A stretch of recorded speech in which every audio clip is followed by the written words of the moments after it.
nandito tayo ngayon sa Walter Mark kasi today is payday. Pupunta tayo sa Western Union para kuhanin ang ating second YouTube salary. So, diba? After 100 years, makakatikim na naman tayo ng sweldo sa YouTube, ano? I'm so excited! So, dito, hindi ko alam kung nasan yung Western Union. Ang sabi ng guard, na second floor daw. Second floor? Na second floor na tayo. Ano ba? Hindi ko alam kung nasaan. Basta second floor daw. So, hanapin natin. Western Union. Diba? Kukuha tayo ng sahod. And then yung Western Union. Nasa kalapit lang pala siya ng Walter Mark. Hindi ko siya napapansin. So, tayo pupunta sa Western Union. I'm so excited! Finally, marireceive na natin yung ating pinaghirapan. Yung ating puyat at pagod.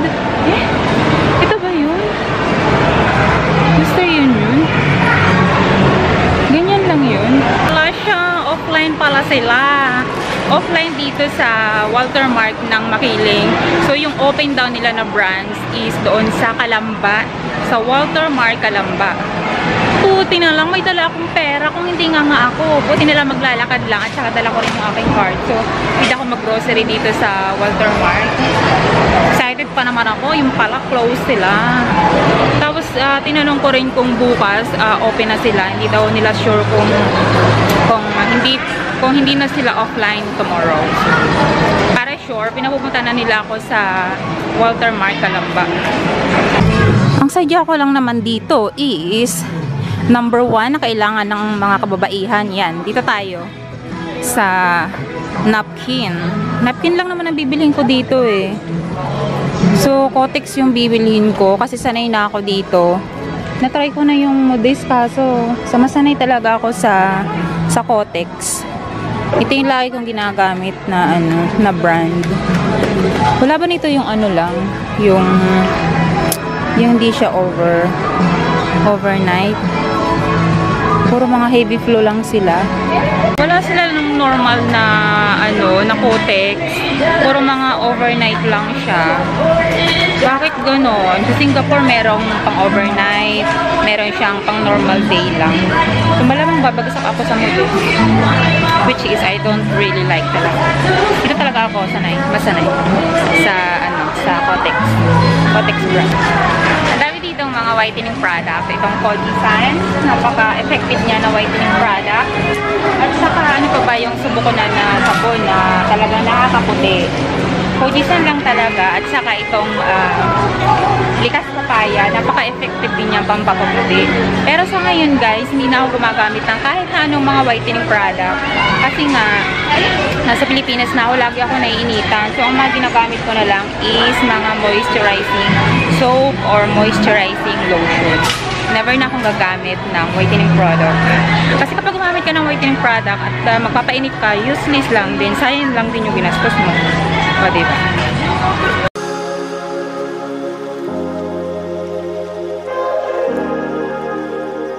Sige. Hi guys, nandito tayo sa Watson at bibili ako ng ng pangkilay kasi yung ginagamit kong pangkilay eyeshadow to. Eyeshadow yan? Naubos na yung pangkilay yan. Naubos na yung pangkilay ko. Ito yun yung caramel na tatandaan ko. So ngayon bibili ako. Tapos sabi ni ate, sabog na daw yung kilay ko. Kakita niya ako ngayon. Yeah. For free! Magpapakilay dito.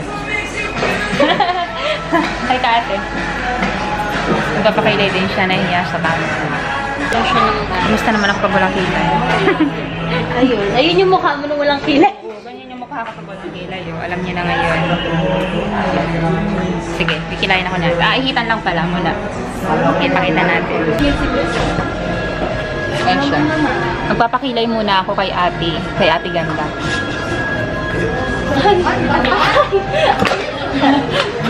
Kala ko nagtitigil lang na kay ate. Gaya natin sa kanila kung paano kakagaling magkilay. Hindi ako magkilay.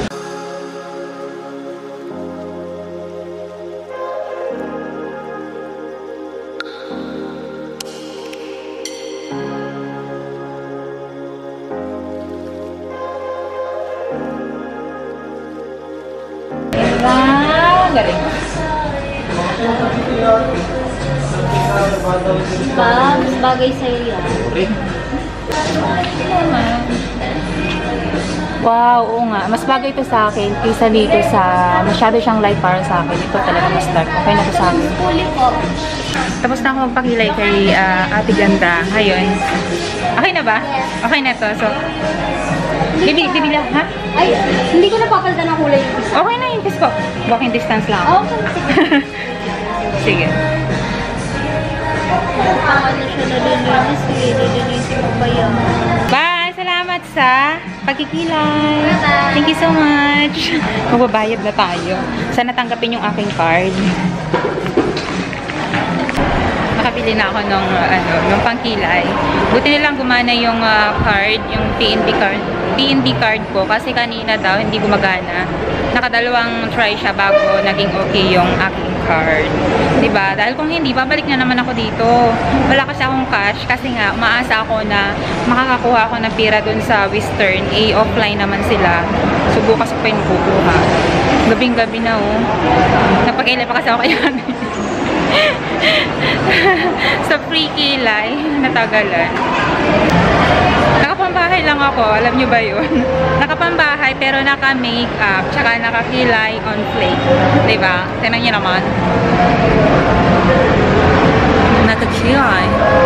Nakakilay, tapos nakapambahay lang. Hala siya, ang dilim na, gabi na.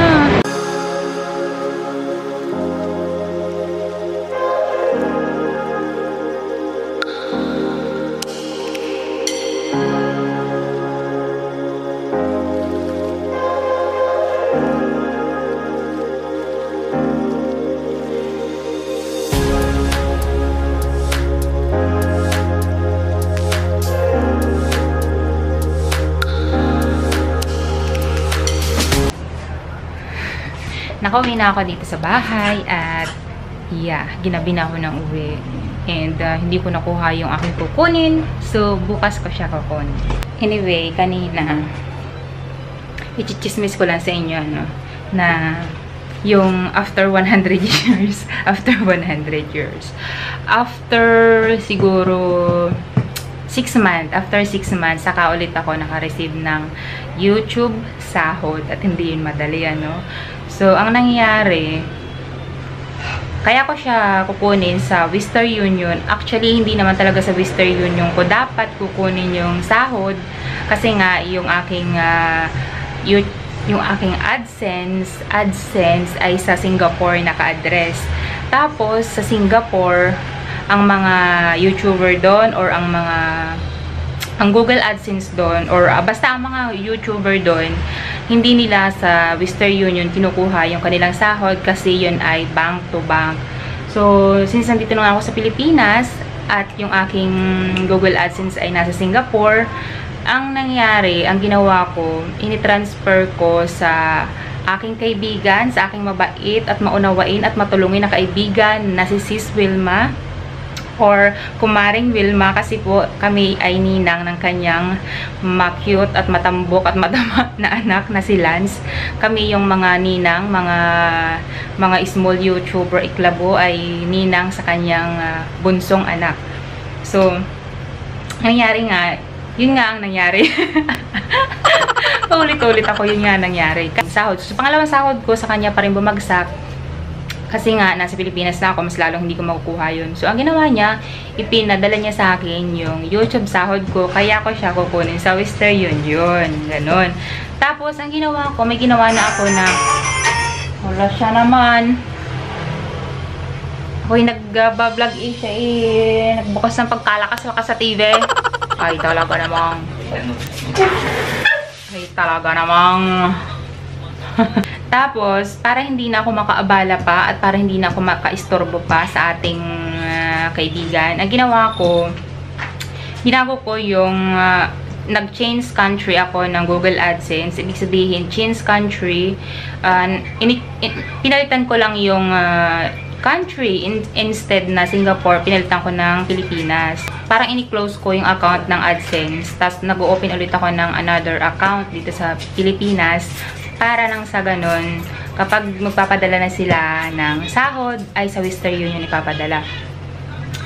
So, yun nga lang, parang magsasacrifice ka na yung konting earn mo doon sa AdSense na yun, mawawala. Kasi nga, ini-close mo siya, tapos mag-open ka ng panibago. Kaya, mawawala yung iyong earning. So, ang ginawa ko naman, after nung makuha ko na or ma-receive ko na yung second salary ko, ini-close ko na siya para nang sa ganun, hindi ako manghinayang kung magkano man yung balance ko doon. So, siguro yung balance ko doon mga $15 lang. So, hindi yun masakit sa dibdib na i-close mo yung account mo na meron laman na yung pinaghirapan. Matagal ko na kasi pinoproblema yung pagpapa-change country ng aking AdSense. Hindi lang naman ako nagkakaganon. Katulad sa mga kagaya ko na OFW tapos nag-open ng YouTube or naging isang vlogger or gustong maging YouTuber. Tapos ang inilagay nila sa kanilang AdSense account ay kung saan bansa sila naroon. Magkakaroon ng problema kasi tulad sa Singapore, hindi mo nga siya makukuha sa Western Union, bank to bank lang talaga. Eh, paano kung bigla ang umuwi ng Pilipinas? Paano na? So, buti na lang mayroong mga option. Okay? So, bukas, pupunta tayo sa Calamba, Walter Mart, kasi doon yung open na Western Union. Kanina dito sa Walter Makiling, ano daw sila, offline daw sila. Kaya hindi ko nakuha yung sahod ko. Okay?